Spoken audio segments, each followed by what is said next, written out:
right, Omer, it seems like you got something good going on, and I want to dive into this. If I go back to the start of COVID, I think what I see that you're doing is exactly what I thought a huge opportunity was. But I'm going to let you explain it. Explain what VirtuRide is. I'm going to put it up on the screen. And clearly, if I, as an outsider, if I'm looking at the business, you're just jumping into franchising now. You're fresh into this. If I can extract the story, you got one club that is operating, and now it's time to see if we can franchise this thing. Correct. We actually have two clubs operating. Basically, the whole concept of VirtuRide came to me when I was teaching the old school spinning classes in New York City for another company, and I realized that this type of experience is already obsolete. Sitting on a bike that is on the floor, a spin bike that doesn't move, doesn't have any response to the user, the body, like a real bike on the road. Me myself, I'm a triathlete. I do Ironman races, triathlons, and I wanted to combine three elements: the element of fitness, the element of technology, and the element of entertainment. And that's what VirtuRide is about: fitness, technology, and entertainment.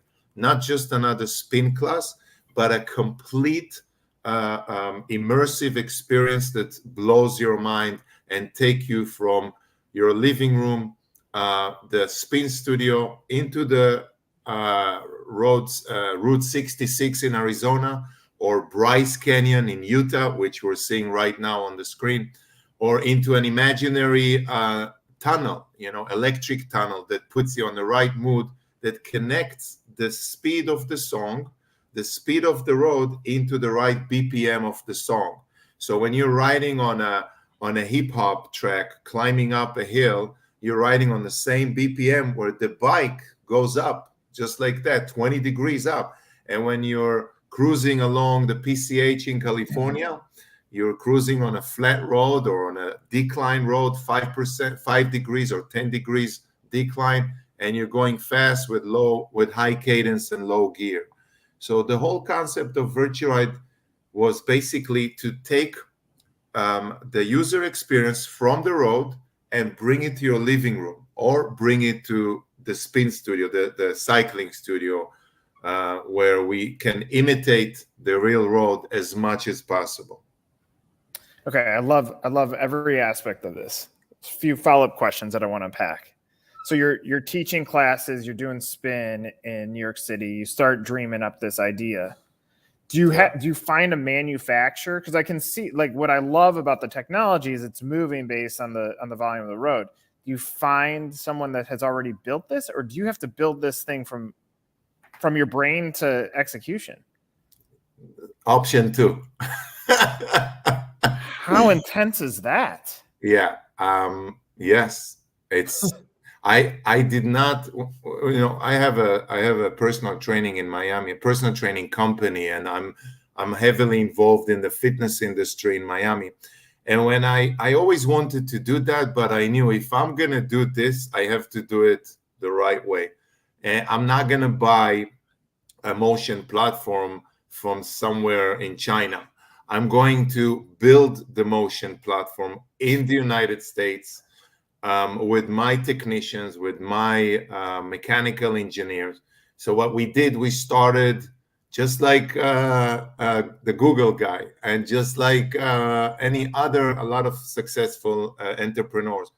We started in a garage, and we started building a platform that will shift the bike up and down and to the side, because we realized that if you really want to get the full motion of the bike, you have to take it off the ground. You cannot keep the bike on the floor and just have it go up and down, because then you're going to be missing those tight little movements of your body on a bike. And how you're going to gain this? The bike has to have a certain degree of space between the bike and the floor. And that's where you can gain all of this full motion of a real bike. So we realized we have to build a platform. And the platform has to work on different elements of either electricity, pneumatic, different components that will allow the bike to move passively with your body when you're holding it and you're moving your own body, and actively by our software that will move the bike up and down according to the road.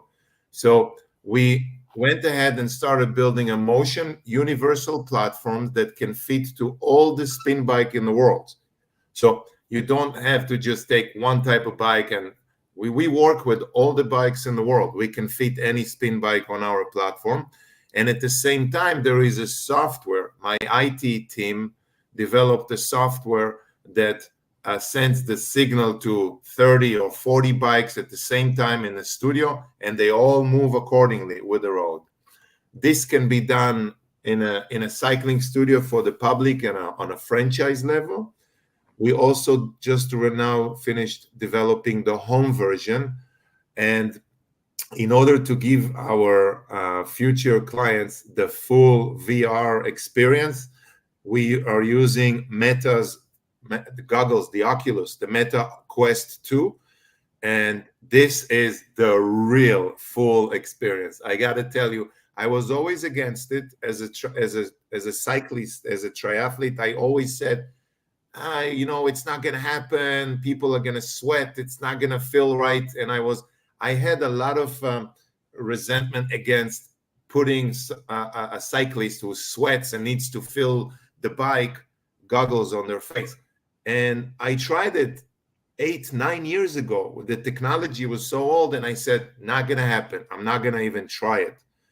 And a year ago, when Zuckerberg started investing a lot of money in VR, and he actually took a specific Oculus and he designed it specifically for fitness. Mm-hmm. I said, you know what? There are hundreds of millions of dollars invested into this device. Let me buy one of these. I tried it, I put it on, and I loved it.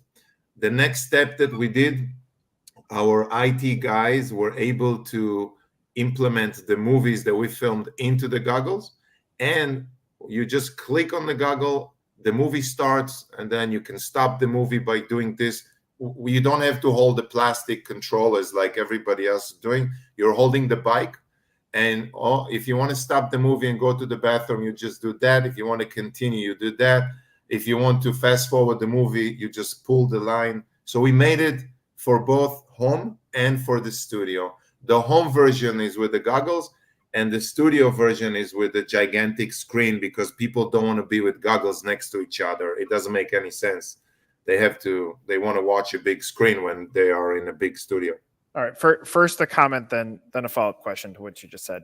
Comment is, like, when I'm looking at this, and obviously I haven't experienced the class, but my perception is, I think through what Disney was able to do in their theme parks of building the 4D movement. So you're on a fake roller coaster, and it moves along with where the body's going, and you cross-applied that into this, and you're creating this immersive experience. The other category that I see this happening in, and it's primarily for home use, but you see some of the golf simulator manufacturers building it in so that the ground turns into sand or into rough, depending on where you hit it. And that seems to be an interesting crossover, or another type of brand that is doing this. In your journey, the question I have is, how did you? I mean, you were a spin guy. How did you raise the funds to build something so magnificent that you've created?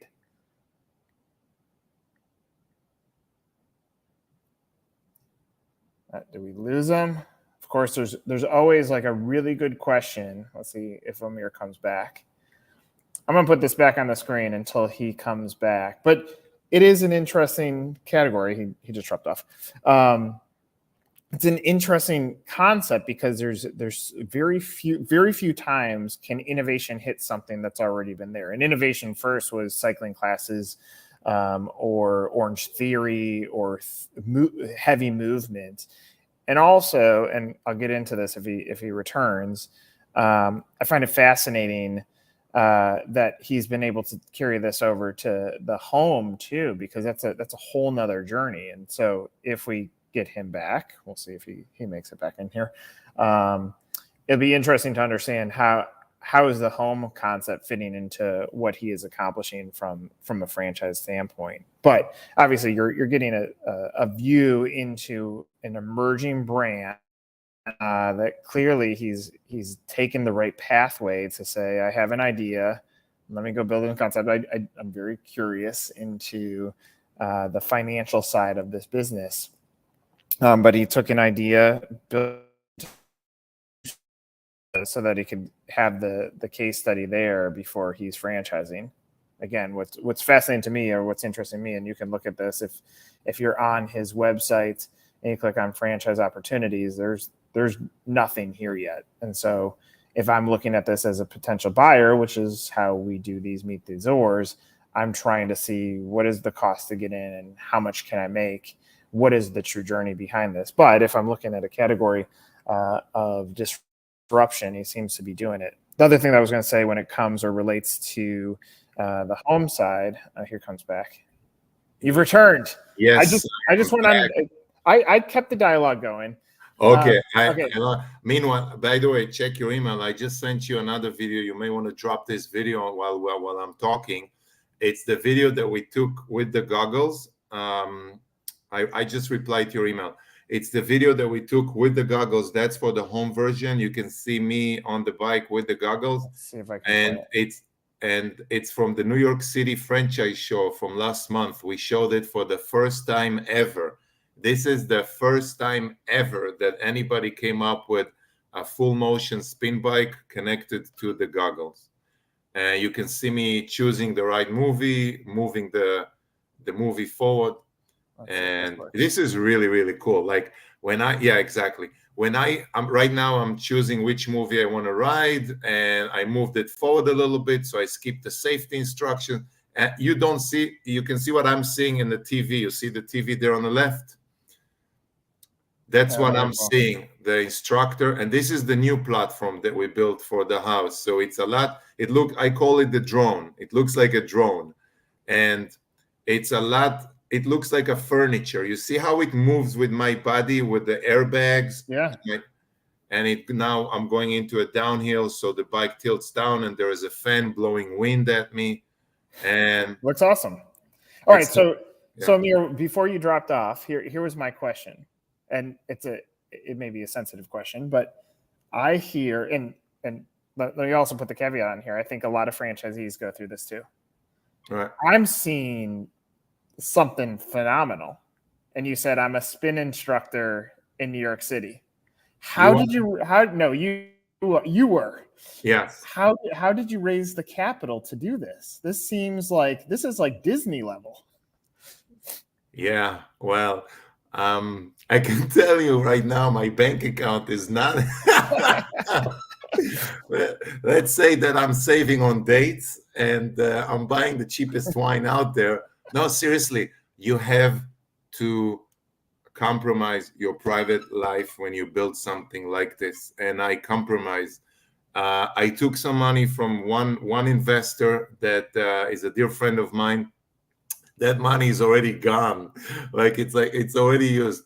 Most of it is SBA loans and my own. I'm coming from the military background in Israel. I'm originally from Israel. I spent 6 years in the military. I made some money, so I took that money. Later on, I was working for governmental agencies. So this is my passion. I put away a guaranteed future in the government with a pension plan, with everything, because I didn't want to do the 9-to-5 type of job and the reports and walk with a tie and a suit and all the time. This is my passion. I said, if I'm building something that nobody built before, I'm going to put all of myself into it. So the equity, the capital came from my own, most of it. And now I'm at the point where, you know what? It's enough. The patents are registered. The trademarks are registered. The reviews online are incredible. It's time for us now to take it out of a warehouse in North Miami Beach to the rest of the world. I love the it. home version and the franchise. Two questions on the franchise. Investment range. Have you nailed that? And are you making an earnings claim? Do you have a item 19? Yes, I have item 19. We have the complete franchise documents done. Manual of operations is like a book this size, so good luck. I'm not expecting anybody to read that. What's the cost to get in?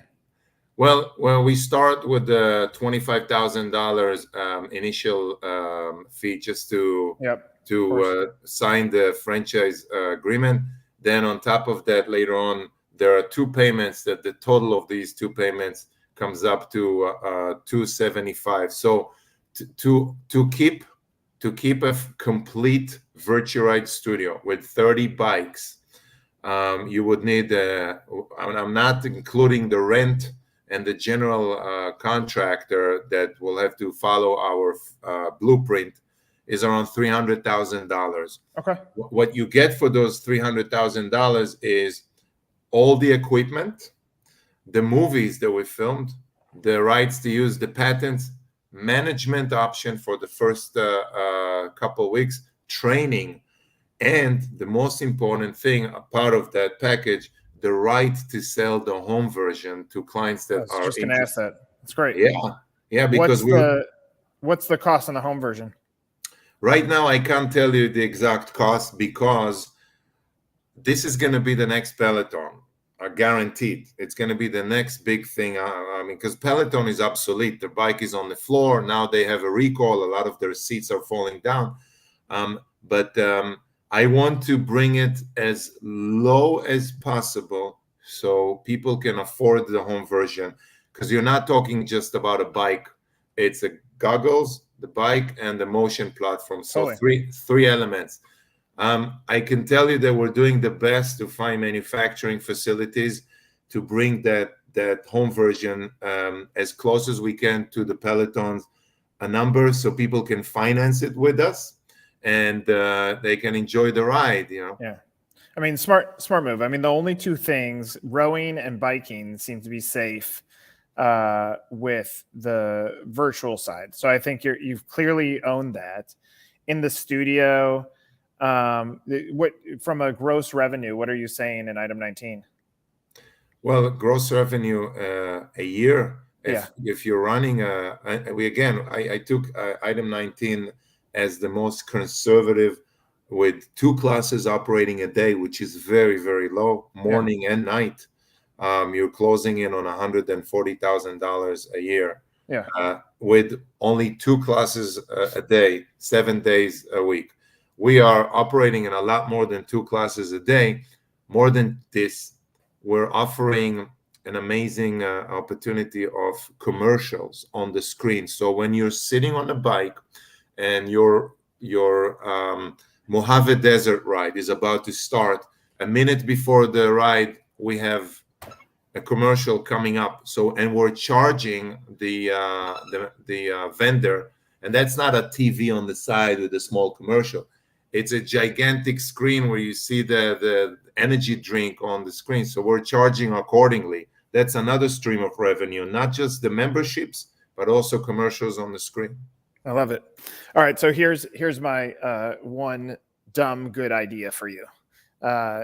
So long time ago, I weighed 305 pounds, and now I weigh 190. In order to get down, I had to figure out, how do I change my life? And I've been low for quite some time. Along the way, I was like, I hate the treadmill. And so what I ended up doing is TV is normal, but I connected the PlayStation on there, and I can play NBA basketball on that PlayStation for 3 hours and not even think that I'm even moving, because I'm just running while I'm playing. Point is, I think there's an area of opportunity, sporting events, things that are also happening, because what you get out of the bike, you're creating the entertainment zone in there. Sure. But I see so many other opportunities. I agree with you. I get why you're doing the 2 classes a day in the item 19. You're being realistic about the numbers, and frankly, you're building an industry that has never been created. So I think, and even going to the home model, I have a golf simulator in my home. When I looked at the crazy one, it was going to be over $100,000 to put that into my house, and I'm like, I could golf the best courses in the world for the rest of my life at $100,000. Point. What type of simulator? Not the It's a golf simulator. golf simulator. Yes, I Yeah. know that. These are very expensive. Yeah. Totally. So, for it to cost a little bit of money for the experience at home, I don't think that's a threat. And I love the fact that you're going to let franchisees sell the bikes in their territory. I think that's a great It's a tool. must. So Not just the bike, sorry to cut you off, but also the on-demand. We have an amazing on-demand program where if you just have a spin bike at the house, yeah, and you don't want to get the fancy platform and the goggles, and you just want to enjoy the ride with your tablet, your cell phone, you log into virturide.com, you click on demand, and then you download the movies.